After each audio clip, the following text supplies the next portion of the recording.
nawe ushobora kwikorera ifoto nziza nk'iyi ngiyi bitagusabye kwishyura cyangwa kujya muri studio.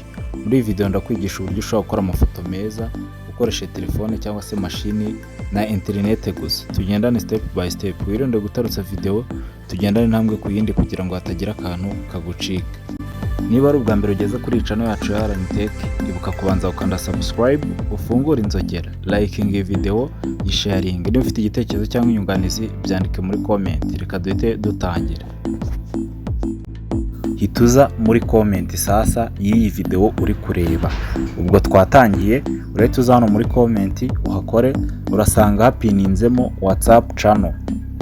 Hanyuma urahita uhakora. Ukimara kuhakora barahita guhitishamo niba ari ukwifungura kuri Chrome cyangwa se andi ma application, ariko reka duhitemo hano kuri Chrome. Ndagira ngo tugendane step by step ku buryo nta kantu kagucika. Urahita ukanda hano handitse ngo just once, uhita uhakora. Ukimara kuhakora barahita kujyana muri Chrome. Hanyuma urahita ukanda hano handitse ngo view channel. Ukigera hano muri Chrome barahita kubwira ngo ukanda hano handitse ngo view channel. So hanyuma urahita kuzana muri WhatsApp channel yacu, urahita uzubanza ukanda hano handitse ngo follow channel kugira ngo ujye ubona amaprompt tunyuza hano.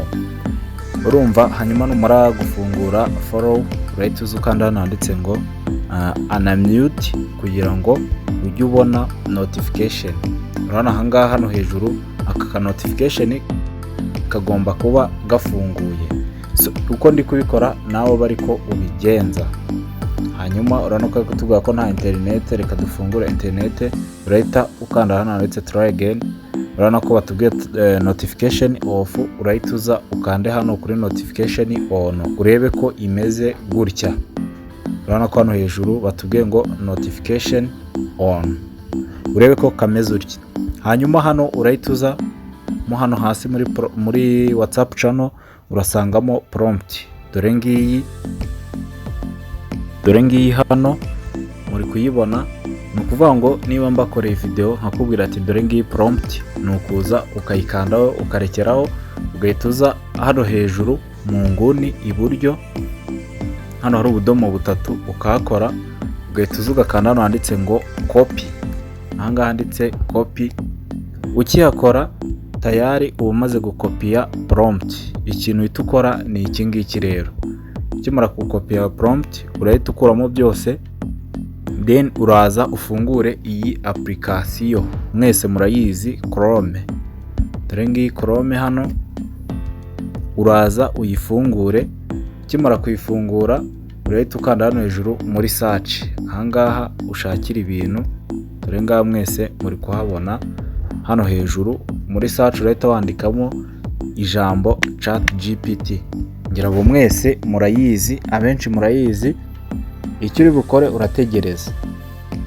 So iyo bibaye byiza ChatGPT uyishyira muri telefone ukayinstara, nyine ikabiri application kugira ngo bitazajya bikugora. Hanyuma ukigera muri ChatGPT bahita bakwereka option imeze atya. Iyo ari ubwa mbere uhita uza ugakanda handitse ngo login.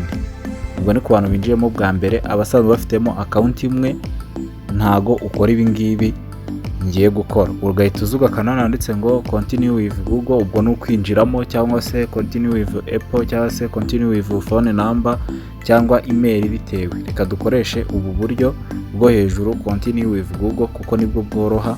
Urahakora. Ukimara kuhakora urategereza akanya gato. Mbibutsa ko channel yacu ya RN Tech niyo channel wajya uboneraho video z'ubwenge z'ikoranabuhanga. Uhita uza uhitemo email.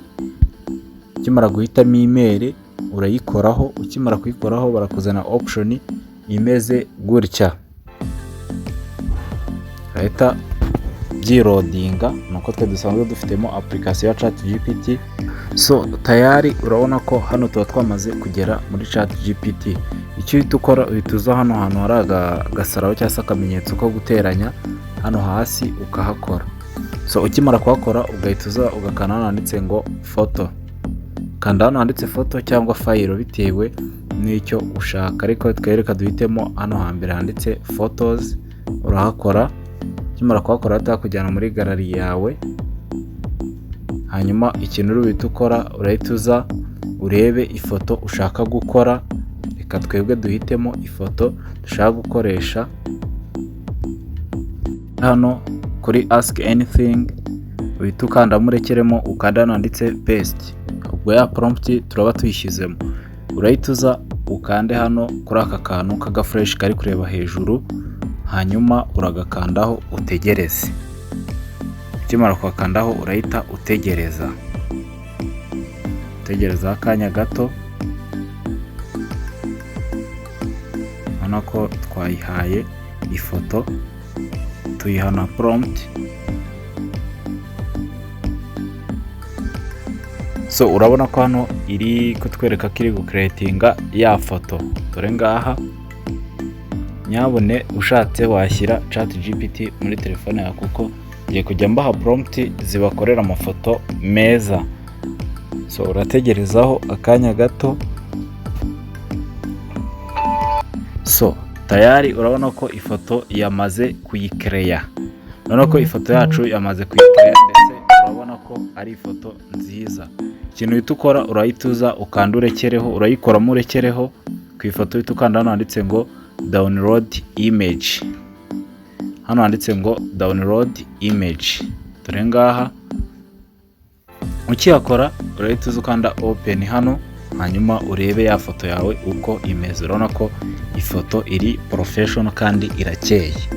So rero nyabone kanda subscribe kuri channel yacu, kuko ngiye kujya mbaha video cyangwa se ngiye kujya mbaha amaprompt abakora amafoto meza. Si ngombwa studio, si ngombwa kamera, ubona telefone yawe wabyikora kuko ufite internet gusa. Liking iyi video, wisharinga ku nshuti zawe. Ikindi ufite ikibazo cyangwa se ufite igitekerezo byandika.